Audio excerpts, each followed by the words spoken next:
Selamat sejahtera, saya ucapkan kepada Profesor Madya Dr. Kristina dan rakan-rakan sekalian.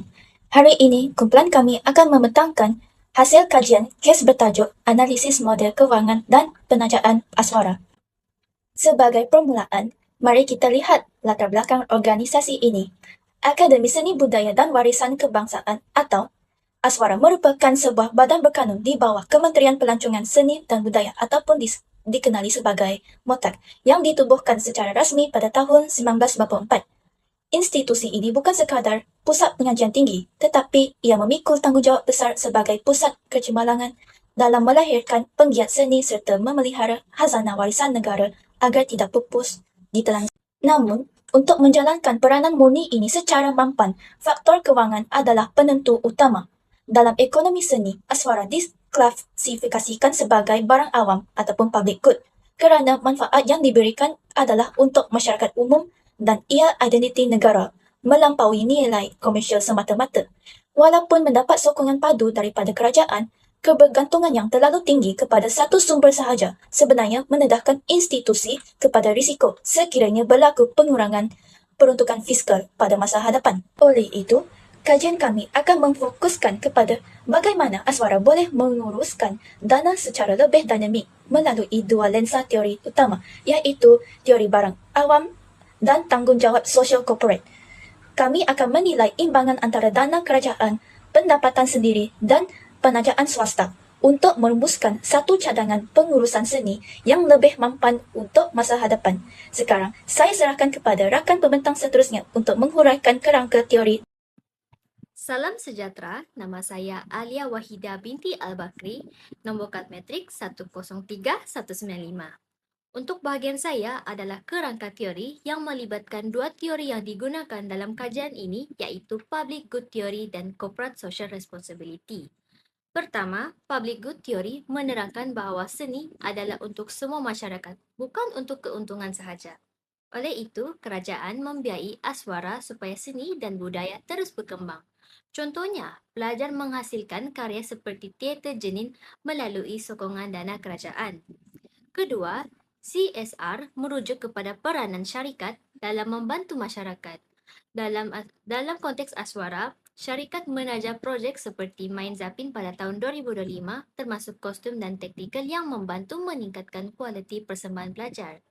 Jadi kesimpulannya, seni disokong oleh kerajaan dan juga sektor swasta untuk memastikan kelangsungannya. Saya Mazin Gazmi, pemegang Komiti 07540. Kita boleh lihat komposisi kewangan aswara bagi tempoh 2001 hingga 2024. Sebanyak 70% sumber kewangan datang daripada kerajaan, dana kerajaan, khususnya melalui MOTAK. Ini menunjukkan bahawa aswara sangat bergantung kepada pembiayaan kerajaan. Seterusnya 20% daripada jualan pendapatan sendiri seperti yuran pengajian, jualan tiket persembahan dan juga penyewaan fasiliti. Manakala 10% lagi adalah daripada penajaan dan kerjasama dengan pihak luar.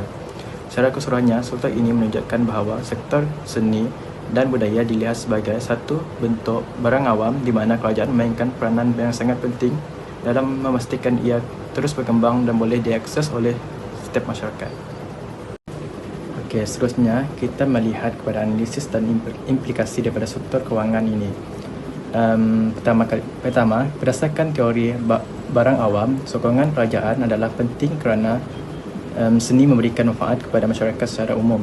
Namun begitu, terdapat risiko utama iaitu kebergantungan yang terlalu tinggi kepada dana kerajaan. Jika berlaku pemotongan bajet atau perubahan dasar, ia boleh menjejaskan operasi aswara.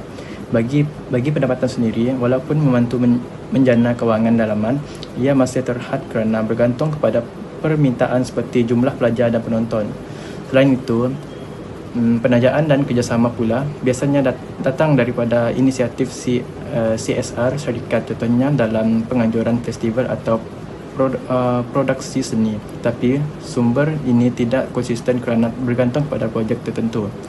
Sebagai kesimpulannya, aswara perlu meningkatkan pendapatan sendiri dan memperluaskan penajaan bagi memastikan kelestarian kewangan dalam jangka yang panjang.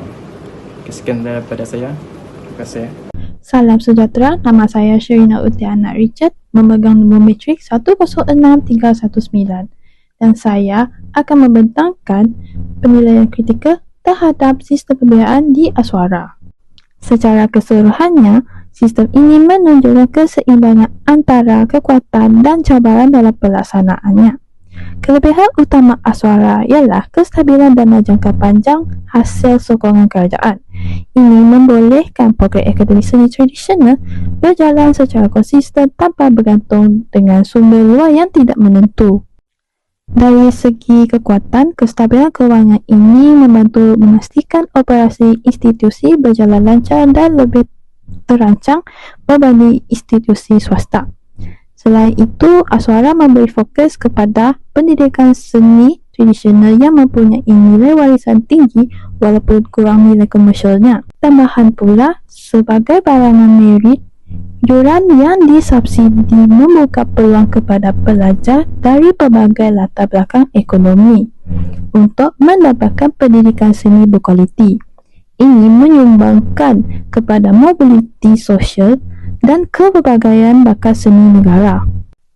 Antara kelemahannya ialah risiko penurunan bajet kerajaan akibat perubahan dasar atau keadaan ekonomi semasa. Kebergantungan tinggi terhadap dana kerajaan menyebabkan Aswara terdedah kepada ketidakstabilan kewangan.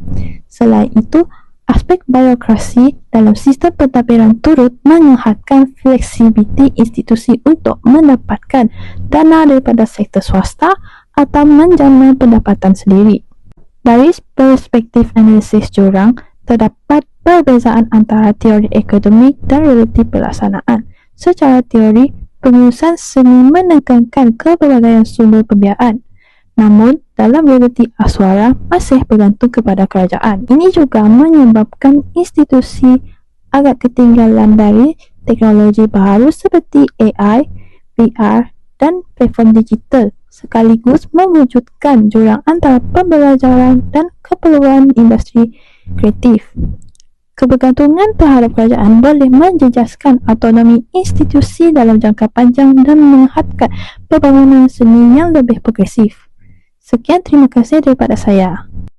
Assalamualaikum dan salam sejahtera. Nama saya Masna Azlin binti Azlan Shah, bernama matrik 104900. Hari ini saya akan bentangkan carangan strategik The Blueprint untuk memperkukuh pembiayaan dan penajaan Aswara. Secara keseluruhan, carangan ini memfokuskan kepada 3 strategi utama. Pertama, kepelbagaian dana melalui inisiatif Alumni and Friends yang berperanan sebagai platform untuk menggalakkan sumbangan daripada alumni dan komuniti sekaligus menyokong beasiswa serta projek seni pelajar. Kedua, penggunaan crowdfunding sebagai strategi digital funding.